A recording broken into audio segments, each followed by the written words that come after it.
ನಮಸ್ಕಾರ ವೀಕ್ಷಕರೇ, welcome to ನಮಸ್ತೆ ಇಂಡಿಯಾ ಕುಕಿಂಗ್ ಚಾನಲ್. ಇವತ್ತು ನಮ್ಮ ಚಾನಲ್ನಲ್ಲಿ ಸಮ್ಮರ್ ರಿಫ್ರೆಶಿಂಗ್ ಜ್ಯೂಸ್ ಅಥವಾ ಬೇಸಿಗೆಗೆ ತಂಪಾದ ಶರ್ಬತ್ ಮಾಡೋದು ಹೇಗೆ ಅನ್ನೋದನ್ನು ನೋಡೋಣ.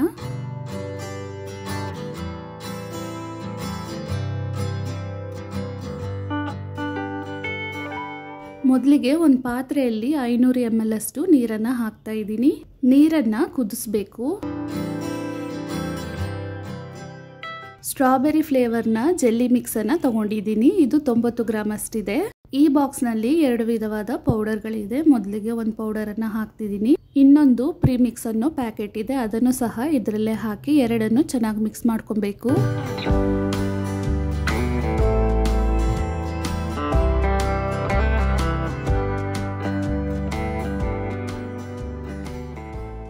ನೀರನ್ನು ಕುದಿಸಾಗಿದೆ. ಇದರಿಂದ ಸ್ವಲ್ಪ ನೀರನ್ನು ತೆಗೆದು ಜೆಲ್ಲಿ ಮಿಕ್ಸ್ನಲ್ಲಿ ಹಾಕಿ ಗಂಟಿಲ್ದೇ ಥರ ಚೆನ್ನಾಗಿ ಮಿಕ್ಸ್ ಮಾಡ್ಕೊಬೇಕು.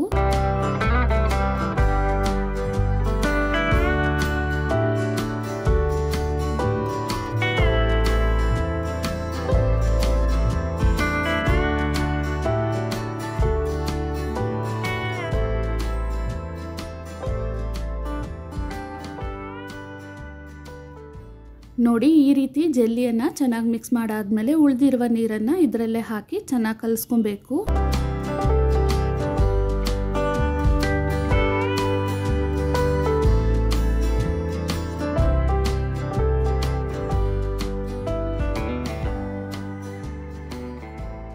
ಇವಾಗ ಲಿಕ್ವಿಡ್ ಜೆಲ್ಲಿ ತಯಾರಾಗಿದೆ. ಇದನ್ನ ಯಾವುದಾದ್ರೂ ಒಂದು ಪ್ಲೇಟ್ ಅಥವಾ ಮೋಲ್ಡ್ನಲ್ಲಿ ಹಾಕಿ ಸೆಟ್ ಮಾಡ್ಕೊಬೇಕು.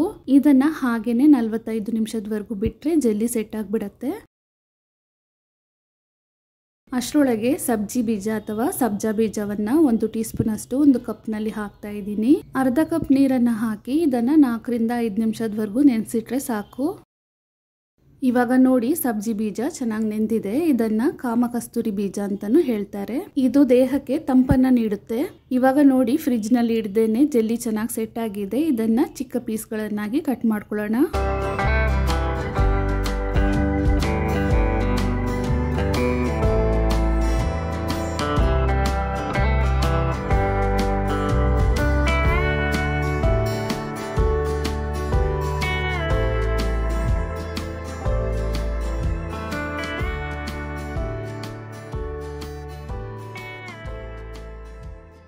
ಒಂದು ಬೌಲ್ನಲ್ಲಿ ಅರ್ಧ ಲೀಟರ್ ಅಷ್ಟು ಗುಡ್ ಲೈಫ್ ಹಾಲು ಅಥವಾ ಟೋನ್ಡ್ ಮಿಲ್ಕ್ ಅನ್ನ ಹಾಕ್ತಾ ಇದ್ದೀನಿ.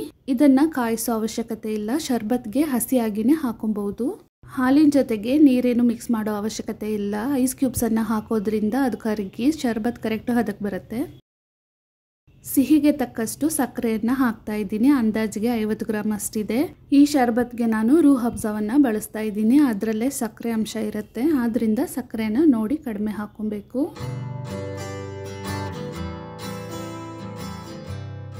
ಇವಾಗ ರೂಹ್ ಅಫ್ಜಾವನ್ನ ತಗೊಂಡಿದ್ದೀನಿ. ಇದು ಗುಲಾಬಿ ಹೂವಿನ ಟೇಸ್ಟ್ ನಂತಿರುತ್ತೆ. ನಮಗೆ ಶರ್ಬತ್ನಲ್ಲಿ ಇದರ ಫ್ಲೇವರ್ ಎಷ್ಟು ಬೇಕೋ ಅಷ್ಟನ್ನ ಹಾಲಿನಲ್ಲಿ ಹಾಕಿ ಚೆನ್ನಾಗಿ ಮಿಕ್ಸ್ ಮಾಡ್ಕೊಬೇಕು. ನಾನು ಅಂದಾಜಿಗೆ 125 ಮಿಲಿ ಅಷ್ಟು ಹಾಕಿದ್ದೀನಿ. ಈ ರೂಹ್ ಅಫ್ಜಾನು ದೇಹಕ್ಕೆ ತಂಪನ್ನು ನೀಡುವಂತಹ ವಸ್ತು. ಇದನ್ನ ಹಾಲಿನಲ್ಲೇ ಹಾಕಿ ಕುಡಿಬೇಕಂತೇನೂ ಇಲ್ಲ, ನೀರಿನಲ್ಲಿ ಮಿಕ್ಸ್ ಮಾಡಿನೂ ಕುಡಿಬಹುದು.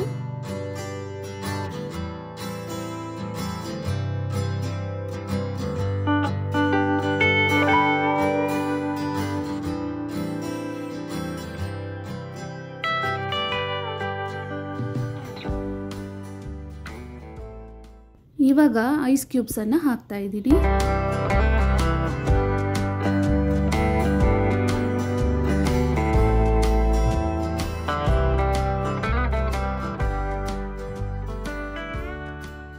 ನೆನೆಸಿಟ್ಟಿದ್ದ ಸಬ್ಜಿ ಬೀಜವನ್ನ ಹಾಕ್ತಾ ಇದ್ದೀನಿ. ನಮಗೆ ಎಷ್ಟು ಬೇಕೋ ಅಷ್ಟನ್ನ ಹಾಕೊಬಹುದು. ನಾನು 2 ಟೀ ಸ್ಪೂನ್ ಅಷ್ಟು ಹಾಕ್ತಾ ಇದ್ದೀನಿ.